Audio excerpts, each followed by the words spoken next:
Pemirsa, jajaran Direktorat Reskrimum Polda Bali dan Satuan Reskrim Polres Klungkung menangkap 3 warga asing pelaku skimming dengan korbannya rata-rata wisatawan asal Eropa. Modusnya, menduplikat data kartu ATM korban dengan memasang alat skimmer dan kamera kecil di mesin ATM. 3 warga asing yang menjadi pelaku pencurian data nasabah bank ini, yakni Ivan Hristov Stanchev, 43 tahun asal Bulgaria, Nikolov Pandov Plamen, 45 tahun asal Australia, dan Stefan Ivanov.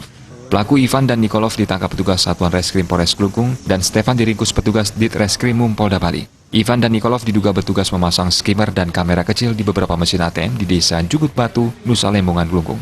Keduanya digerebek petugas Reskrim Polres Klungkung saat berada di dalam kamar sebuah hotel di Jugut Batu. Pada penggeledahan, polisi menemukan alat skimmer, laptop, memori, dan perangkat keras eksternal. Setelah di penginapannya, kita laksanakan upaya pemeriksaan identitas.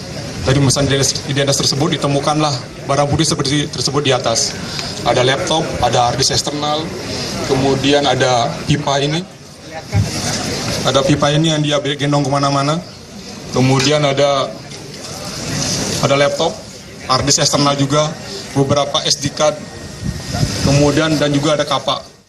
Polisi mencurigai keduanya berperan mencuri data ATM korbannya dan diklaim kepada Stefan untuk menduplikat data ATM korban dengan menggunakan kartu magnetic stripe atau kartu ATM palsu. Selanjutnya mereka menguras isi rekening korbannya. Selain itu diketahui Stefan juga menyewa rumah di wilayah Padang Sambian, Denpasar Barat. Pelaku telah membobol 90 bank luar negeri yang berada di Jerman, Australia, Belanda, serta beberapa transaksi elektronik yang terjadi di Bali.